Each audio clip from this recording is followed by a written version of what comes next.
del 2018. ¿Qué tal? Muy buenos días, bienvenidos a su programa Contacto Directo. Revisamos quiénes son hoy nuestros invitados. Nos acompañan Carlos de la Torre, ministro de Finanzas, y vamos a hablar sobre el crecimiento según el Banco Central, las sobretasas arancelarias, la reducción de 2 puntos del IVA, el tema de importaciones, la deuda pública y otros aspectos para apuntar a la tan esperada reactivación económica. Lo revisaremos. También Gustavo Larrea, dirigente de Democracia Sin. Vamos a hablar sobre la consulta popular y el mensaje de la ciudadanía de ganar el sí en las urnas. Están además las preguntas enfocadas hacia un cambio de modelo económico y político. Lo vamos a analizar. Y Caterina Costa, presidenta de la Cámara de Industrias de Guayaquil, presidenta también de la Federación de Cámaras de Industrias del Ecuador. La ley de reactivación económica va a reactivar la economía con alza de aranceles a importaciones, aumento del impuesto a la renta, entre otros.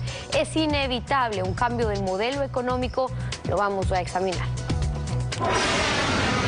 Bueno, más de 30 organizaciones, varias creadas por el gobierno anterior, se agruparán en torno al Frente Somos Ecuador de apoyo al Ejecutivo. Según Jimmy Jairala, prefecto del Guayas, el principal de Somos Ecuador, el presidente de la República, Lenín Moreno, trabaja ya en un programa económico para después de la consulta. Son más de 30 organizaciones en la provincia del Guayas que se unirán al Frente Somos Ecuador, que apoya la consulta popular y el referéndum del 4 de febrero. Que la campaña la harán casa por casa, dijeron, para darle al presidente de la República aquello que no tiene. Ese espacio de gobernabilidad que le hace falta, ese impulso final que le hace falta para imprimir los cambios que le hacen falta al Ecuador. Y que una vez que obtenga ese respaldo que prevén masivo, esperan que el gobierno pueda implementar otras acciones que en el colectivo las tienen bastante claras. Primero, de renegociar la deuda externa. Segundo, de renegociar la preventa de los contratos petroleros. Y tercero, entre otras cosas, generar trabajo. Pero para todo esto seguramente será necesaria la presentación del programa económico que el presidente Lenín Moreno está preparando. Allí también estaba la Central Única de Trabajadores, la que se formó en el gobierno anterior, la que respaldaba la reelección indefinida y hoy quiere que se la elimine. La gente se concientice que el camino real para sacar al Ecuador adelante es justamente rayar en la papeleta todo por el sí. En este espacio se señaló además que tienen la expectativa de que sean estas consultas las que caractericen al gobierno, que las convocatorias a las urnas sean permanentes. La actualidad, los protagonistas, el análisis y la información en Contacto Directo. ¿Qué tal, Lenín? Buen día, ¿cómo te va? Muy bien, Estefi, amigos televidentes, un buen día para todos. Según el Banco Central, el país registra un crecimiento interanual del 3.8% en el último trimestre del 2017, debido principalmente a un alto consumo en los hogares. Pero este crecimiento en el consumo responde a su vez a distintos factores. Se han entregado más créditos, pero también está allí la eliminación de las sobretasas arancelarias, el efecto de la reducción de 2 puntos del IVA, que eran un sobrepeso no solo para el sector productivo, sino también para el grueso de consumidores. Nos acompaña desde la capital de la República Carlos de la Torre, ministro de Finanzas. Buenos días, economista. Tomando en cuenta lo antes señalado, ¿cuál es la razón para que desde el gobierno se pretenda llevar al máximo permitido los aranceles, lo cual podría terminar afectando aquello que hoy se exhibe como un logro? Muy buenos días, Lenín, muy buenos días a los televidentes. Es importante entender que si bien ya estamos en una fase de crecimiento económico que apunta a ser sostenible, nosotros estamos viviendo en un sistema monetario que es la dolarización. Si es la base de toda la dinámica de la economía, el sistema monetario, y tenemos que protegerlo.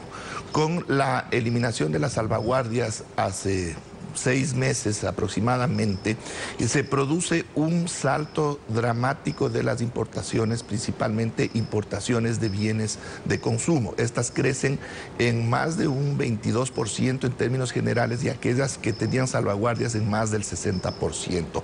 Esto es un riesgo que puede incidir negativamente en la sostenibilidad de la dolarización y todo progreso en materia económica se iría al suelo de forma inmediata si es que tenemos problemas de nuestro sistema sistema monetario. Así que es una prioridad la defensa del sistema monetario, y esto implica el establecimiento de ciertos controles, de ciertos mecanismos que regularicen al sector externo de nuestra economía. Esto no quiere decir impedir las importaciones de ninguna manera, pero que éstas vayan evolucionando en la medida que ingresan por otro lado los dólares fruto de exportaciones. Es decir, tiene que manejarse dentro de un equilibrio de fuerzas que permitan dar sostenibilidad de largo plazo a la dolarización. Tenemos entendido que los bienes de consumo son el 20% de las importaciones y el 80% son bienes de capital. ¿Ustedes manejan la misma cifra o tienen una distinta?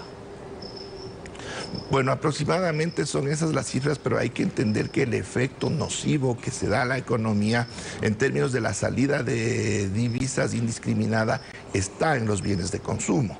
Tanto las salvaguardias como en general medidas arancelarias no se aplican o se aplican de forma muy reducida a otro tipo de bienes, porque estos son también fundamentales en términos de generación de producción interna, sean estos insumos, sean estos maquinaria y equipo, es decir, bienes de capital. Es decir, siempre se ha manejado con el cuidado respectivo de que cualquier medida que incida sobre las importaciones no afecte a la producción local que se basa en insumos importados. Tenemos entendido entonces que esta elevación al tope de los aranceles será diferenciado, sí para los bienes de consumo, no para los bienes de capital. Efectivamente, y se están estudiando aproximadamente 375 partidas arancelarias en términos de los ajustes que podrían realizarse a efectos de contener en alguna medida el drenaje de divisas que está sufriendo la economía ecuatoriana en estos momentos. Se ha tratado de posicionar, ministro, la idea de que las importaciones deben ser leídas únicamente como dólares que salen de nuestra economía, pero resulta que también se importan bienes de capital, insumos que generan empleo, producción, recursos que dinamizan la economía. Por otro lado, si se importa menos, también se vende menos y se recaudan menos impuestos. ¿Es correcta esta lectura o ustedes lo conciben de otra manera? Parcialmente correcto. Es cierto que son importaciones esenciales, aquellas que pueden generar producción, pero eso también depende de las características que tiene la materia prima, que tienen los bienes de capital que se importan. Es decir, no podemos a todos tratarlos exactamente de la misma manera. Pero hay que entender algo que es fundamental. La actividad comercial requiere producción primeramente, y producción nacional es la que realmente importa en la medida que es la que genera empleo, es la que genera crecimiento económico. Y las cifras que usted mencionó hace algunos momentos de crecimiento económico significan producción real, significa productos agrícolas, productos industrializados, significa servicios que se han generado en el Ecuador, y luego a partir de esta generación de producción física es que se dinamiza la actividad comercial y las ventas. Una parte de ello evidentemente son las importaciones, pero estas no pueden superar o irse encima de la producción nacional. Siempre tiene que privilegiarse la producción nacional porque, como digo, es la que genera empleo. Ahora, ¿cómo coincide esto con lo dicho por el presidente Moreno en el sentido de que el sector privado debe ser preponderante en la recuperación económica del país? Sector privado al que en parte se le incrementan 3 puntos en el impuesto a la renta, por ejemplo, según la última ley de reactivación económica. A ver, encaja perfectamente con el sentido que estamos nosotros dando al manejo económico. Hay que tener cuidado, el sector privado no es la gran empresa. La gran empresa es una parte importante del sector privado, pero resulta que en el Ecuador la micro y pequeña empresa son los mayores generadores de empleo en el sector privado en el Ecuador, y son quienes son más vulnerables frente a posibles efectos negativos de la economía, y son quienes pueden tener un potencial mucho mayor de expansión productiva y, como estoy diciendo, de generación. Pero la gran de empresa empleo sí constituye el grupo de los grandes contribuyentes. Ellos sí son los que más impuestos pagan. Evidentemente, pero también son los que tienen las mayores utilidades en este país, cuando la micro y pequeña empresa muchas veces vive casi en el equilibrio, es decir, casi sin utilidades y con riesgos altos de quiebra por una situación precaria en la que han estado durante años. Entonces, en ese sentido, ¿hacia dónde tienen que ir los incentivos? Evidentemente, hacia quienes generan más empleo y son los más vulnerables, pidiéndoles un esfuerzo pequeño adicional a quienes sí pueden hacerlo. Es Es decir, es un tema de equidad también en términos de cómo vamos a impulsar el desarrollo del sector privado, que nosotros estamos convencidos que tiene que convertirse ya en el motor de la economía ecuatoriana. Equidad que no se ha logrado pese a 10 años de la denominada Revolución Ciudadana. Usted ha señalado, ministro, que estamos entrando en una fase de crecimiento que podría ser sostenido. ¿En qué fundamenta esa expectativa? ¿En base a la deuda? No, aquí hay que tener en cuenta que hay elementos reales en la economía ecuatoriana. Estamos ya en una siguiente fase en la que tenemos que aprovechar una infraestructura productiva que fue desarrollada en los años anteriores. ¿Para qué se construyeron casi una decena de proyectos hidroeléctricos? Para disponer de energía eléctrica barata y limpia, que es motor de toda economía. Es decir, la energía es la que mueve toda economía. Entonces ya disponemos de una capacidad instalada que tiene que ser aprovechada. Tenemos una infraestructura vial de primera línea que lo que logra es reducir notablemente costos de transporte, lo que constituye también otro elemento dentro de lo que se llama productividad sistémica. Tenemos ya muchos ecuatorianos que han sido capacitados en las mejores universidades del mundo y están aquí listos para impulsar el desarrollo productivo y tecnológico. Es decir, tenemos ya muchas de las condiciones que están dando pie justamente para que iniciemos una segunda fase en la que será el sector privado, basado en todos estos elementos de productividad sistémica, quien desarrolle ya la dinámica de la economía y ya no sea el Estado a través de la inversión pública quien empuje a esta dinámica. Pero la deuda es una opción y también es un problema, así lo señalaba el presidente de la República. Lo invito a escucharlo. La mesa servida de deuda, pues. Sí, de manera irresponsable. Casi 10.000 millones de dólares al año, o sea, lo que cuesta la educación, la salud y seguridad. Los tres principales rubros en los cuales invierte el Estado, los tres, salud, seguridad y educación, los tres sumados dan esa cifra. Para que vean la mesa servida que nos dejaron. Endeudarnos mueve la economía, es verdad, pero vamos a seguir con ese modelo.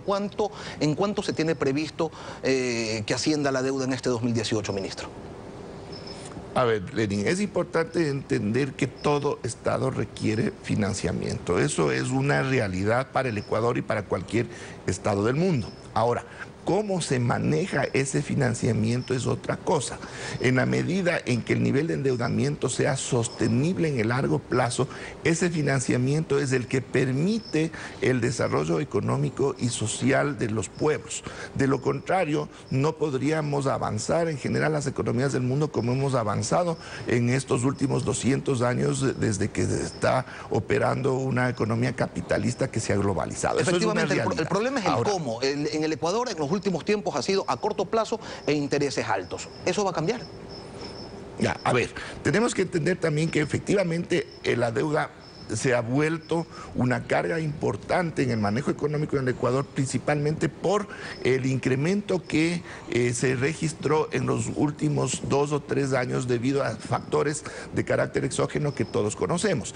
Esto suscitó un endeudamiento de corto plazo y con costos financieros bastante elevados. Pero ahora que estamos ya en una siguiente etapa, estamos avanzando ya hacia un crecimiento de la economía que es sostenible en el largo plazo, estamos trabajando permanentemente en mejorar las condiciones del financiamiento, de tal forma que el Ecuador pueda acceder a financiamiento de mucho más largo plazo y con costos financieros más bajos, y con eso nosotros vamos a ir cubriendo esa deuda cara y de corto plazo, liberando así recursos para su servicio que podrán ser destinados para impulsar desarrollo económico y social. Ministro, una de las preguntas de la consulta popular plantea derogar la ley de plusvalía. El presidente Moreno lo pudo hacer directamente con un proyecto de ley, sin embargo otras necesidades políticas lo lleva a atarlo al pronunciamiento popular. Pronunciamiento que días antes de la visita del Papa se expresaba en las calles de esa manera, como estamos viendo en las imágenes, en rechazo a esta iniciativa que finalmente terminó siendo aprobada por la aplanadora correísta en la asamblea de antes. Si la gente vota a favor de eliminar la ley de plusvalía, ¿no estaría votando también a favor de cambiar el modelo económico del gobierno anterior? A ver, primero hay que entender que el modelo económico del gobierno anterior se quedó con el gobierno anterior. Nosotros estamos desarrollando un manejo responsable de la economía sobre bases técnicas, pero tiene que entenderse que los instrumentos que están a nuestra disposición son instrumentos estándar en esta y en cualquier otra economía, en el pasado, en el presente o en el futuro. Es decir, tenemos las herramientas con las que siempre se maneja toda economía. Ahora, ¿cómo estamos aplicando esas herramientas? ¿Hacia dónde estamos dirigiendo nuestros esfuerzos? Hay que entender que estamos en una línea muy clara, con objetivos muy claros, y estamos recomponiendo muchos de los elementos que se han visto afectados en los años anteriores. Eso definitivamente implica que estamos manejando las cosas de forma diferente. Ahora, tampoco podemos dar saltos abruptos en el manejo económico, porque esto podría generar impactos negativos desastrosos para una evolución que tiene que ser gradual y bien medida. Es decir, nosotros mismos podríamos ponerle el freno a la economía de tomar medidas inadecuadas o de tratar de dar giros de 180 grados de forma dramática. Ahora, tenemos que entender que el manejo económico se inscribe también dentro de un contexto internacional y sobre la base de fuerzas que operan a nivel global. Y estas también limitan o potencian las posibilidades que tienen todas las economías. Así que fijémonos también cómo estamos operando en términos económicos, cómo está evolucionando la economía ecuatoriana en el contexto regional, en el contexto de América Latina y en el contexto mundial. Y podremos ver que estamos ya avanzando dentro de líneas que podríamos decir de desempeño completamente normal.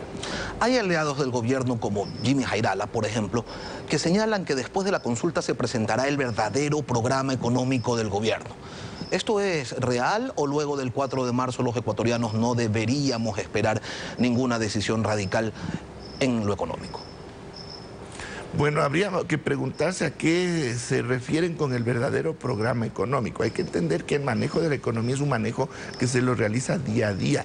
Disponemos de estas herramientas que estoy comentando y las estamos operando en cada momento para ir conduciendo la economía por el camino correcto. Evidentemente hay que implementar de vez en cuando cierto tipo de acciones, por ejemplo, aquellas que requieren de cambios normativos para poder disponer de nuevos instrumentos o mejorar los que están a nuestra disposición, y ahí es cuando se anuncian determinadas acciones puntuales. En este sentido, hace unos meses se han anunciado ya un conjunto de acciones.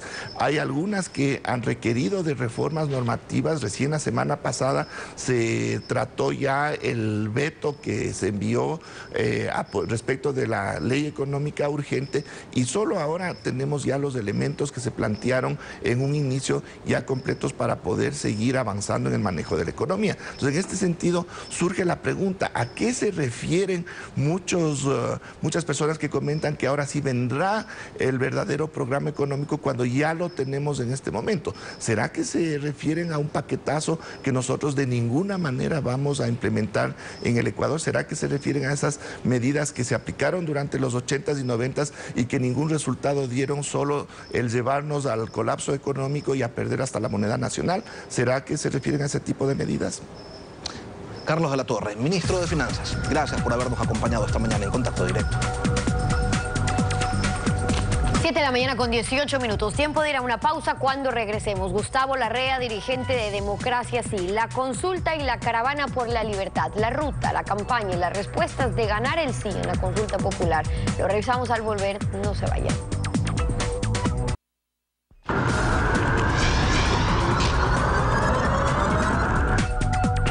Gustavo Larrea, dirigente de Democracia Sí, bienvenido a Contacto Directo.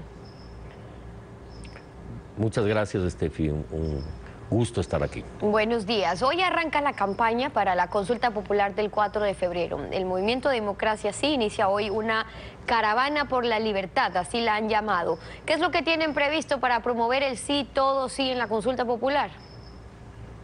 Bueno, nosotros vamos a trabajar casa por casa en todos los cantones del país, en todas las provincias. Hoy arrancamos con la caravana que visitará las 23 provincias de la costa, la sierra y la Amazonía ecuatoriana, promoviendo el voto por el sí, promoviendo la recuperación de la democracia, la recuperación de las libertades, el pleno respeto a los derechos de los ciudadanos, el impulso a la producción y al empleo, la lucha por la ética pública y contra la corrupción y desde luego contra el autoritarismo, la prepotencia que gobernaron al país hasta hace pocos meses. Esto es un espaldarazo, un apoyo a Lenín Moreno, también a la consulta, su consulta, y es porque ustedes ven en esta una oportunidad para restaurar la democracia, para volver a los principios de Montecristi. Y allí primaba la idea de alternabilidad, pero luego recordemos que hubo asambleístas, organizaciones incluso, que cuestionaron la independencia de poderes. Al propio Montesquieu decían líderes de Alianza País que ya era momento de cuestionarse si sobre esa trilogía significaba una ley divina, ignorando los principios de alternancia. Pero ¿qué pasa ahora? Muchos de los que apoyaban las reelecciones indefinidas piden un sí en la consulta. La pregunta de esa consulta, de hecho, empieza diciendo, para garantizar el principio de alternabilidad. Y yo le pregunto, ¿por qué hay que recuperar eso que dejó sentado la Constitución de Montecristi? No solo la Constitución de Montecristi, también la Constitución de Montecristi, mucho más que eso. Las luchas por la independencia, las luchas por la democracia en nuestro país, en la que pelearon nuestros padres, abuelos, bisabuelos. Es decir, ahí está la esencia de esto. La democracia es una conquista histórica de la humanidad y específicamente en nuestro país es una conquista histórica de nuestro pueblo. Ese es el piso mínimo, la división de funciones del Estado, elecciones libres, democráticas, transparentes, con árbitros o tribunales absolutamente independientes. Eso es democracia. Retroceder en eso hacia un gobierno monárquico o autoritario sería un retroceso histórico. Avanzar de ahí hacia adelante, sí, pero no retroceder. Y lo que sucedió en nuestro país fue un retroceso histórico. Se concentró el poder en las manos del expresidente, se tuvo un gobierno autoritario que irrespetó los derechos ciudadanos, que irrespetó las libertades, y en ese sentido recuperar no solo lo que plantea la Constitución vigente, sino recuperar el sentido histórico de nuestra nación, que es democrática y libertaria. Y eso en cuanto a principios, pero en lo político, esa pregunta a la que me refería es la que dejaría por fuera la posibilidad de que Rafael Correa pueda ser candidato a presidente en el 2021 o que Jaime Nebot pueda reelegirse, claro, para la alcaldía. ¿Es eso lo que realmente se está jugando también? También se juega de alguna manera, no en el sentido de los alcaldes y prefectos del país, sino por el peso que tuvo el autoritarismo del correísmo. Y creo que sí, se juega esa pregunta sin duda alguna, porque en definitiva se le engañó al país. Por un lado se planteó una constitución con reelección máximo por una sola vez y después a través de una mayoría parlamentaria, violando la Constitución, violando el principio de someter a la voluntad popular como fue sometida la Constitución de Montecristi, se reformó la Constitución. Si usted no se recuerda, le hago acuerdo, hace 11 años atrás, 11 años y medio atrás, la propuesta del Movimiento País era alternancia, claro. No más dueños de partidos, no más gerentes propietarios de partidos. Bueno, y se hablaba de los un cambio. grandes caciques y por ende de los problemas de las reelecciones indefinidas, pero ya sabemos qué ha pasado en la historia con cómo cambiaron de discurso y cómo piden ahora volver al discurso anterior. Pero Rafael Correa, Gustavo, dijo que viene mañana, en cambio, para impulsar el no, él en las preguntas 2, 3 y 7, justo la que se refiere a la reelección indefinida, la otra al Consejo de Participación Ciudadana. Claro, allí se están jugando la posibilidad o no de que Rafael Correa no pueda volver a correr para una presidencia. Le van a hacer campaña por el no. Desde luego, se está jugando la posibilidad de un cambio en el país, se está jugando la posibilidad de derrotar en las urnas al proyecto autoritario que encabezó Rafael Correa, sin duda alguna. Es decir, no se trata de una elección anodina. Aquí hay en juego la democracia, el futuro, la participación ciudadana, ¿no? Y está en juego también el modelo autoritario y de concentración de poderes. Por lo tanto, sí, es así. Y bienvenido, que venga la campaña, desde luego. Nosotros estaremos recorriendo todas las capitales de provincia y todos los cantones de más de 50,000 habitantes por el poco tiempo que tenemos en campaña. Pero una campaña limpia, una campaña honesta como siempre debió ser y no con cancha inclinada como él lo hizo durante gran parte de su periodo de gobierno. Todas todas las preguntas implican cambios, unos significativos, otros podríamos decir quizás más simbólicos en cuanto al mensaje que daría el pueblo. Pero en lo de fondo, ¿no le parece que esta consulta es trascendente en la medida en que legitima a Lenín Moreno? Es decir, borra esa sombra de padrinazgo, si se quiere decir, que lo llevó al poder, como fue la presencia de Rafael Correa, porque en esta ocasión el pueblo le estaría diciendo sí a él, a sus preguntas, a sus cambios, y eso significa a la vez que ya no tendría excusas para no concretar los cambios que tanto ofrece. Yo creo que los cambios se han hecho, no solo han sido ofrecimientos. Hemos vivido 7 meses de permanentes y constantes cambios. El país de hoy no es el mismo país de hace 7 meses. La democracia se empezó a recuperar, la confianza se recupera, el respeto, se acabaron las insultinas. Estamos en un nuevo momento, sin duda alguna. Pero hay que consolidar ese momento. Y consolidar ese momento implica ganar la consulta. Sí, la consulta, ganando el sí, también es un apoyo al presidente, desde luego que sí, pero es un apoyo a más democracia, a más libertades, pero también a una economía productiva. Es importante esto por una razón. Una de las preguntas importantes de la consulta se refiere a la eliminación de la ley de plusvalía que frenó la industria de la construcción y que generó decenas de miles de pérdidas de puestos de trabajo, tanto directamente en la construcción como en las empresas conexas. Ahí tenemos la posibilidad de recuperar la economía ecuatoriana, generar empleo. No es la única, desde luego, pero es una de las líneas más importantes de recuperación económica. Claro, y escuchábamos, y veo que coincide en esa línea con el ministro de Finanzas, que decía que ya se están viendo los cambios, que por qué hablan de un nuevo modelo económico si eso ya está, si el programa económico ya está. Pero fíjese usted que se sigue insistiendo en el tema de la visión en cuanto a las importaciones y a las exportaciones, en el tema de los aranceles. Pero usted hace referencia a una pregunta que es importante, la de la plusvalía, sobre todo por el mensaje, pero que se refiere también a un modelo, es decir, el mensaje, la respuesta del pueblo sería en ese sentido allí, no más impuestos. Es que el pueblo diga, sí creemos que se está grabando con un impuesto que no queremos porque restringe, porque la ganancia legítima no es de especulación y esto está paralizando la construcción. Esa es una visión desde una perspectiva económica, incluso podríamos decir distinta a la lectura de muchos miembros de Alianza País, pero aquí es el poder constituyente, no el constituido, el que está hablando, y el presidente tendrá que dar respuesta. ¿Cómo cambian así las cosas entonces después de la consulta? Así es. Tenemos un modelo económico que viene básicamente o que vive de la renta petrolera y de un enorme endeudamiento externo. Hay que ir a un nuevo modelo económico y ahora estamos atravesando esa transición a un modelo económico que tenga como eje la producción, la generación de empleo, la producción de 850.000 unidades de producción agropecuaria que tiene el país, la producción de cerca de 1 millón de micro, pequeñas, medianas y grandes empresas urbanas. Se trata de fortalecer la economía en todo sentido y en esa línea hay que transitar un cambio de modelo. Se trata de que la producción en el país sea una autopista de crecimiento y no una serie de trabas que impiden el crecimiento económico. Desde luego que hacen falta otras reformas, una reforma tributaria que racionalice el tema tributario, que no se trata de disminuir los ingresos por tributos, sino de racionalizarlos. Se trata también de impulsar una ley de repatriación de capitales que permita fortalecer la inversión y el crecimiento económico. No hay posibilidades de solucionar los problemas de pobreza y pobreza extrema si no somos capaces de multiplicar los panes, si no somos capaces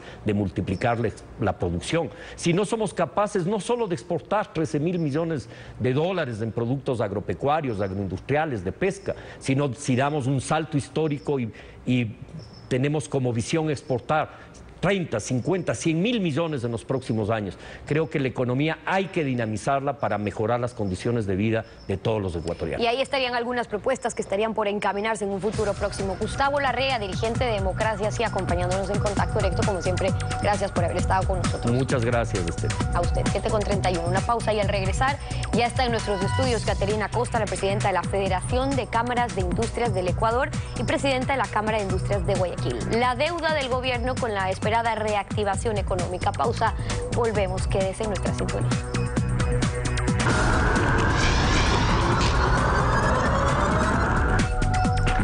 Una ley de reactivación económica que según los empresarios no reactiva y solo recauda. En ella, incremento del impuesto a la renta. Fuera de ella, el anuncio de incrementar hasta el techo los aranceles. Diálogos que supuestamente generan consensos, pero cuyos resultados no se ejecutan. Y a eso hay que añadirle un incremento salarial de $11 que se constituye en un peso más para el sector productivo. Caterina Costa, presidenta de la Federación de Cámaras de Industrias, buenos días. Con estos elementos, ¿ustedes tienen la misma expectativa positiva que el gobierno en relación al 2018? Buenos días, gracias por la invitación. Creo que hay que recordar a las autoridades y particularmente al ministro de Finanzas que estuvo en este programa hace pocos minutos, que la actividad empresarial se apoya fundamentalmente en dos pilares. Por un lado la confianza, por otro lado la competitividad. Y bajo estos aspectos es que hay que analizar los últimos cambios normativos. La reforma tributaria lamentablemente afecta a 17 cuerpos legales vigentes y que tiene un fin básicamente recaudatorio y que lamentablemente no contempla ni siquiera los consensos que se lograron entre los diálogos públicos y privados que se dieron en el marco del Consejo Consultivo Productivo y Tributario, sino que más bien aumenta el impuesto a la renta a las sociedades, elimina los beneficios que tenía el sector productivo, por ejemplo, los relacionados a la reinversión de utilidades, limita y condiciona los nuevos incentivos para específicos grupos económicos y que además a futuro tendrán más requisitos, los cuales se establecen en reglamentos que determina en varias partes de la reforma, los cuales podrían atentar contra el espíritu de la ley y que esto neutralice los cambios que se esperan, así como sucedió eventualmente con el COPSI,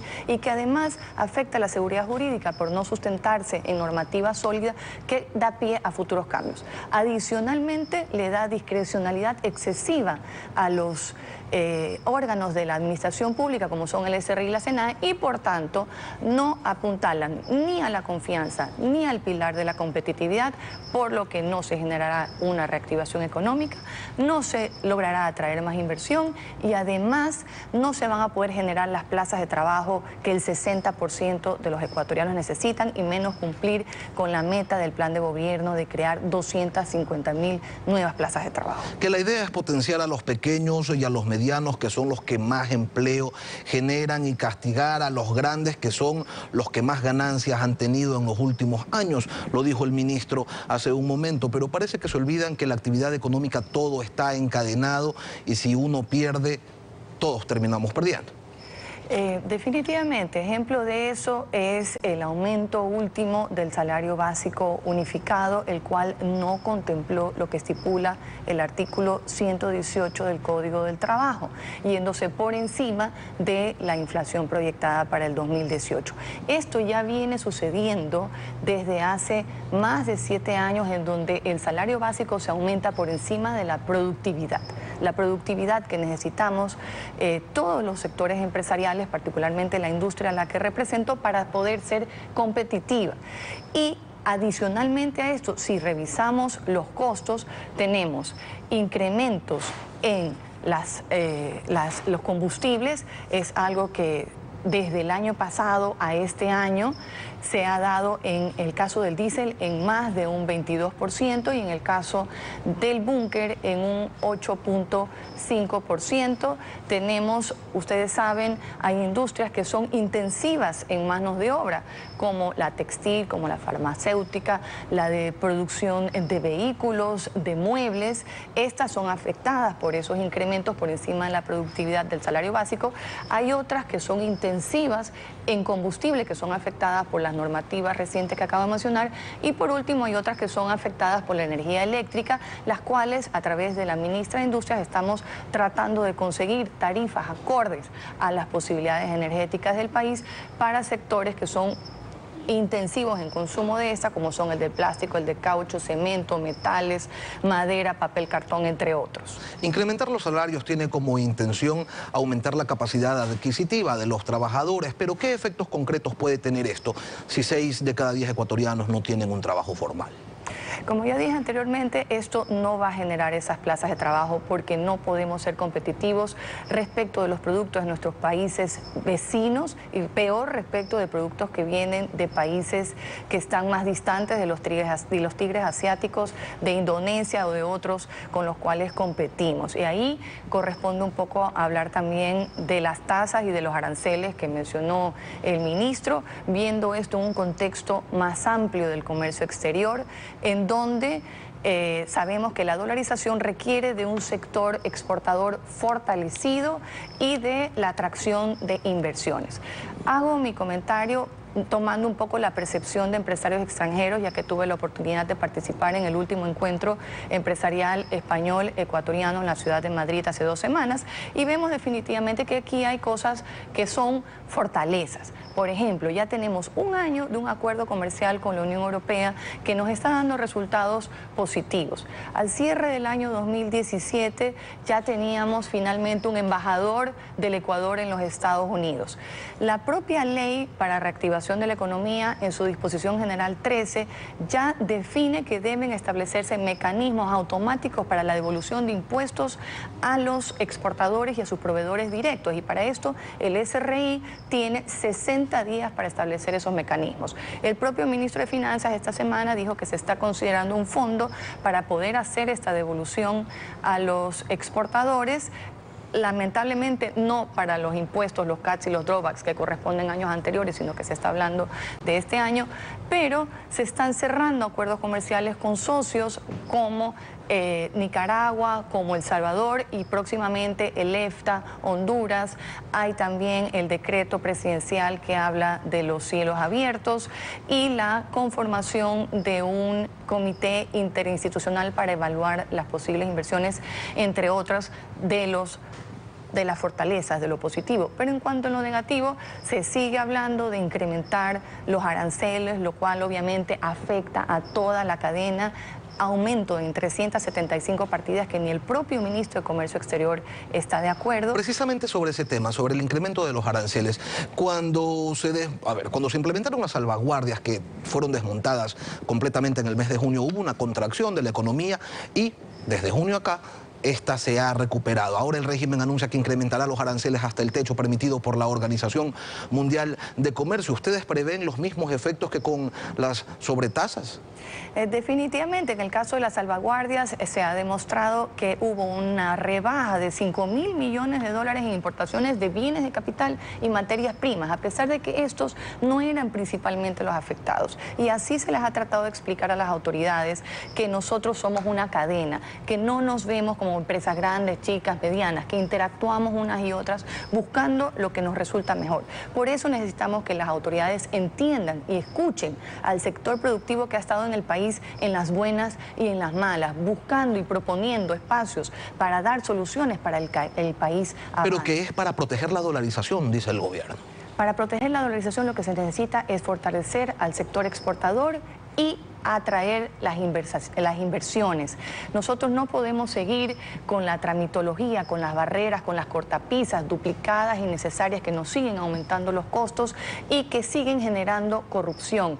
Necesitamos conocer de antemano, que no tengamos sorpresas respecto de los textos de esos reglamentos que la Ley de Reactivación Tributaria requiere, y principalmente el texto del nuevo Código del Trabajo, el cual debe buscar dinamizar y modernizar los mercados laborales para que esos ecuatorianos que están necesitando plazas de trabajo finalmente los puedan conseguir, y especialmente a los jóvenes que en este momento no tienen otra alternativa que emprender bajo políticas y herramientas que todavía no son sólidas. Los próximos 6 meses del año 2018 el Ecuador tiene que trabajar en conseguir un acuerdo comercial con los Estados Unidos, buscar los mecanismos para que esto se dé y olvidarse de aumentar los combustibles, sino más bien tienen que revisarse esos precios, olvidarse de aumentar tarifas arancelarias y olvidarse de crear nuevos impuestos. El tiempo pasa y nosotros necesitamos acciones rápidas porque las personas y las empresas están desde hace años buscando cambios y no pueden seguir esperando más. ¿Y pedían cambios también ustedes dentro del equipo económico del gobierno? ¿Hubo algunos al finalizar el año pasado? ¿Creen que hacen falta más? Definitivamente necesitamos personas que entiendan y que escuchen más al sector productivo y que entiendan y escuchen las soluciones que nosotros hemos estado proponiendo y que no pueden esperar más en su implementación. Caterina Costa, presidenta de la Federación de Cámaras de Industrias, gracias por su participación esta mañana en Contacto Directo. Concluimos así esta emisión de Contacto Directo y como siempre agradeciéndoles a ustedes su confianza y sintonía. Nos volvemos a encontrar mañana, Lenín. Será hasta entonces un buen día para todos. Buen día.